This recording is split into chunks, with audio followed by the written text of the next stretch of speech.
क्या आपने कभी सोचा है कि समंदर की गहराइयों में क्या छिपा हो सकता है?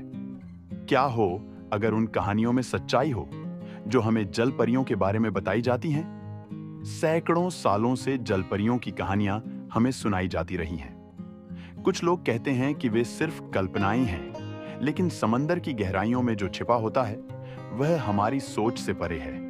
आज हम आपको मिलवाते हैं एक ऐसी जलपरी से जो समंदर के सबसे अनजाने हिस्सों में रहती है।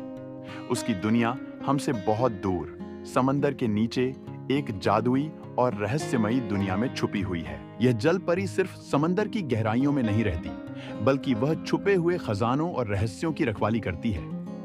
सदियों पुराने जहाजों के मलबे और खजाने उसके खेल का मैदान है। लेकिन क्या आप जानते हैं कि ये जलपरियां कैसे पैदा होती हैं और उनकी शक्तियां क्या हैं? कहते हैं कि जलपरियों का जन्म चांद की रोशनी से हुआ है और उनकी शक्तियां भी चांद से ही आती हैं। जब भी पूर्णिमा की रात होती है, जलपरी की शक्तियां और भी ज्यादा बढ़ जाती हैं। वे पानी को नियंत्रित कर सकती हैं और कुछ तो इंसानों की तरह भी बोल सकती हैं। लेकिन जलपरियां इंसानों से दूरी बनाए रखती हैं। वे हमारी दुनिया को देखती हैं, लेकिन शायद इसलिए सामने नहीं आती क्योंकि वे जानती हैं कि इंसान उनके रहस्यों को समझ नहीं पाएंगे। क्या होगा अगर कोई जलपरी एक दिन इंसानों के बीच आ जाए? कुछ कहानियों के अनुसार जब जलपरियां गुस्से में आती हैं, तब समंदर भी उनके साथ क्रोधित हो जाता है।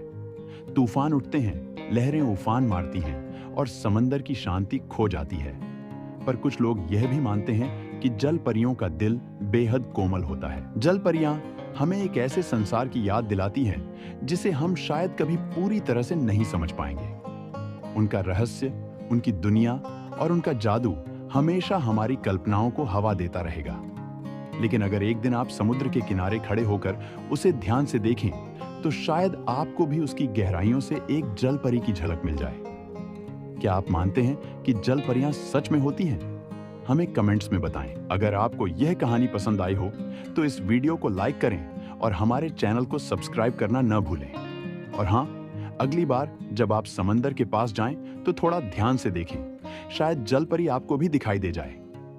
रहस्यमयी कहानियां और अनसुनी दुनिया की खोज के लिए जुड़े रहें।